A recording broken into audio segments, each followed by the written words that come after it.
सबसे पहले हमारे सभी देशवासियों को 77वें गणतंत्र दिवस की हार्दिक शुभकामनाएं। मैं आपके अपने YouTube channel learning with Rajat sir के इस प्लेटफॉर्म पर आप सभी देशवासियों का एक बार स्वागत करते हैं।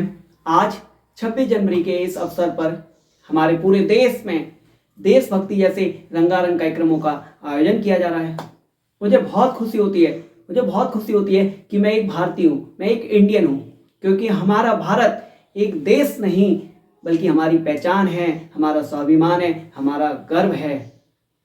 वहीं कुछ लोग इस देश में नीति, नियम और नैतिक जैसे मूल्यों की धज्जियां उड़ाते हुए नजर आएंगे। इसीलिए मैं नहीं मानता कि राष्ट्रगान को 52 सेकंड खड़े होकर गाना या वंदे मातरम या भारत माता की जय जैसे नारों को जोर से लगाना देशभक्ति है। सबसे पहले तो मैं इस वीडियो के माध्यम से सभी पेरेंट्स से हाथ जोड़कर अनुरोध करता हूं कि अपने बच्चे के हाथ में झंडा देने से पहले उस बच्चे को झंडा के सम्मान के बारे में तथा भारत के इतिहास के बारे में जरूर बताएं, जिस कारण अगले दिन झंडा किसी भी सड़क पर पड़ा हुआ नजर ना आए। कि हम सभी देशवासियों की जिम्मेदारी बनती है, क्योंकि हम जानते हैं शिक्षा से पहले संस्कार जरूरी हैं, व्यापार से पहले व्यवहार जरूरी है और भगवान से पहले माता पिता जरूरी हैं। यह है हमारी भारतीय संस्कृति। लेकिन बड़े अफसोस के साथ कहना पड़ता है कि आजकल ये सब एक चिंता का विषय बन गए हैं। चिंता का विषय बन गए हैं। लोगों के पास तालीम तो है लेकिन तहजीब नहीं है, बात करने की तमीज नहीं है। यदि अकाल पड़े अनाज का तो केवल मानव मरते हैं,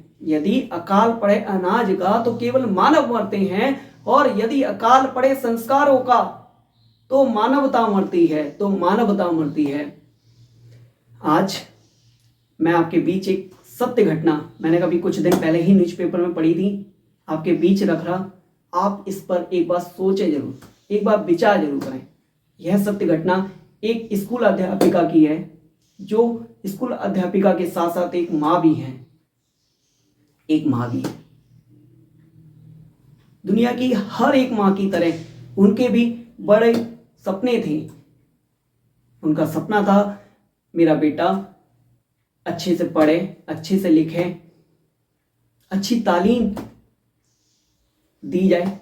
ऐसा किया उन्होंने अपने बच्चे को अपने बेटे को अच्छे से पढ़ाया, अच्छे से लिखाया, अच्छी तालीम दी। बेटा भी सफल हुआ, आगे चलकर प्रोफेसर बना।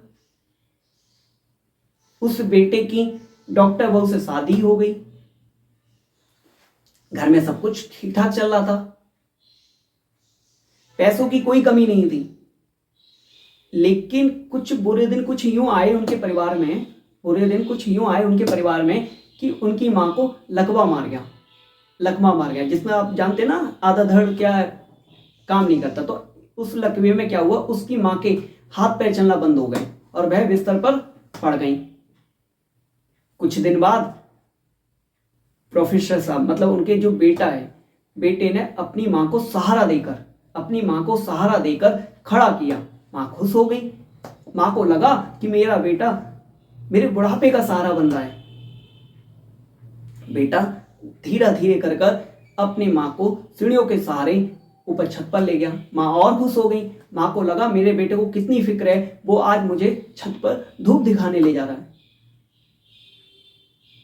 कुछ देर बाद बेटे ने मां को गोद में उठा लिया।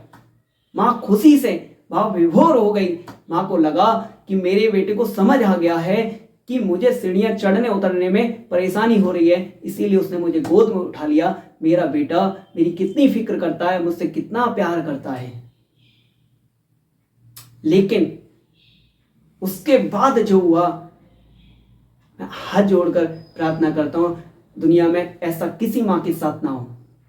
उस प्रोफेसर बेटे ने अपनी मां को 4 मंजिला इमारत से नीचे फेंक दिया, 4 मंजिला इमारत से नीचे फेंक दिया। 4 मंजिला इमारत से नीचे गिरने में कितना सेकंड लगा होगा? यूं ही 2 से 4 सेकंड। उसकी मां उससे पहले कुछ सोच पाती, उस बेचारी की जान चली गई। लोगों को लगा कि मां शायद छत से नीचे गिर गई है, लेकिन पुलिस पड़ताल के कारण 3 महीने बाद पता चला कि उसकी मां छत से गिरी नहीं थी, बल्कि बेटे द्वारा फेंकी गई थी। प्रोफेसर साहब ने बताया कि मैं अपनी मां की बीमारी से तंग आ चुका था, मैं उनसे छुटकारा पाना चाहता था। मां को प्रोफेसर साहब ने एक बार भी नहीं सोचा कि मां की 2 महीने की बीमारी से तंग आकर उस मां जिसने 9 महीने पेट में रखा, उसे मार दिया। जरा विचार करिए इस घटना पर।